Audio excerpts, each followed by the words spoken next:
Some of my students told me that there was a free expression wall that was put up in the quad, and I heard that a lot of people participated, wrote things on it and so forth.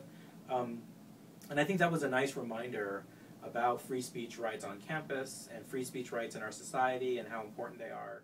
Down in the quad, Young Americans for Liberty had their freedom of speech wall set up, whatever you wanted on there. And, you know, every topic from politics to wars and anything else in between, disagreeing, agreeing, and then of course people, I'm guessing the freshmen who were happy they could write F words on, you know, on the wall.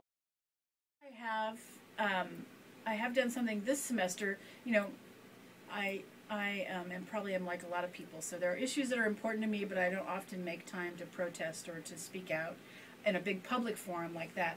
But this semester, one of the things that my US 1100 class did is we stood by the LBJ statue and read the Constitution. You know, it's not really a protest, and it's not, I think of like being in the free speech zone as a time when you're going to stand up and be really loud and vocal about an issue that's important to you. So I wouldn't have thought about the U.S. Constitution that as reading it would be that way, but I guess that was sort of taking advantage of this free speech zone. I was really glad to see the Occupy Texas State movement here on campus. As I mentioned earlier, I don't think we've seen enough student speech, so the fact that there were a bunch of, a good number of student protesters that joined the Occupy Texas State movement I thought was very encouraging, and I was glad to see that.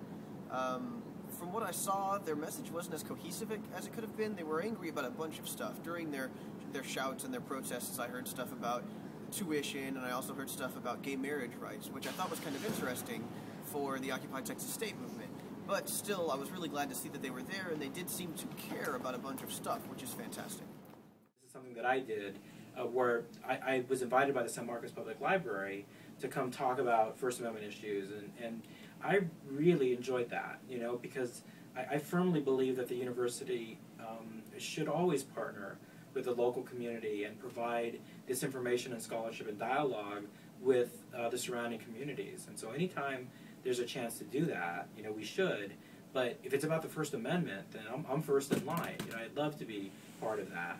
So, so there have been some really neat opportunities like that. A lot of fun things going on. I don't think we see enough free speech from students, but there is still quite a bit of free speech.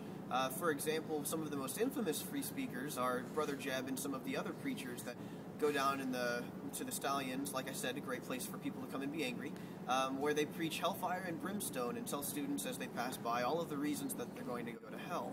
Several different groups, the Austin Ron Paul activists, and we do marches and jogs, which is kind of a cool way. Marches, obviously, a pretty conventional way of having people know what you're talking about and get your message out there.